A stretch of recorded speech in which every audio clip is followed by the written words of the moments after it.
Shaharlik kelinning qishloqqa qaytishi. Dada, to'g'ri eshitdinglar, shahardan qishloqqa kelin bo'lganman. Video oxirida kommentariyaga qaysi viloyatga kelin bo'lganimni yozib ketinglar. Shahardan qochib qishloqqa qaynotamlarda qurbonlik hayitiga keldik. Shunaqa tinch, sokin atmosferasi boshqacha. Qishloqdagi uylar shunaqa uzoq joylashgan, dash qo'shnilar ovozi ham eshitilmaydi.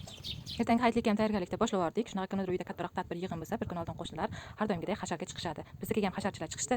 Shaharda chuchvara, qishloqda barak edi. Shunaqa baraklarni tugib olib, qozonda pishirib oldik. Tandirlab, patirlar, nonlar, somsalar yopildi. Xamir yoyish qo'limdan kelmasa ham, lekin har doimgidek salatlarni o'zim qildim. Shunaqa chaqmoq kelinman, orada dash bo'lgan yankalik ham qildim u.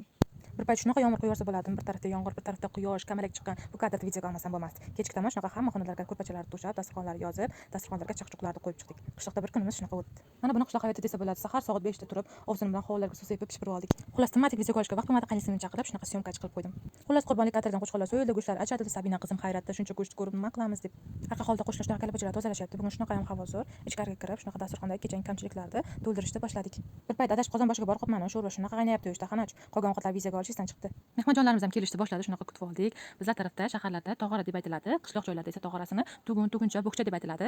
Tugunlarini ochdik, ichiga hayitliklarni, sovg'a-salomlarni solib, yana chiroyli qilib tugib qo'ydik. Eng qiziq joyi mana endi bo'ldi. Uzoqdan kelgan amajonlar, tog'ajonlar, qarindoshlar, qaynotamlar birinchi qurbonliklar munosabati bilan to'nlar kiydirishdi, sovg'a-salomlarni berishdi. Hayitlikni yakunlab, mehmonjonlarni ham kuzatib qo'ydik. Xullas, qishloqdagi 2 kunimiz ham o'tdi. Ertasi kuni Gulistonga qarab yo'l oldik. Menga obuna bo'lib qo'ying, keyingi videolarim qishloq hayoti, qishloqqa qanday kelin bo'lganim haqida.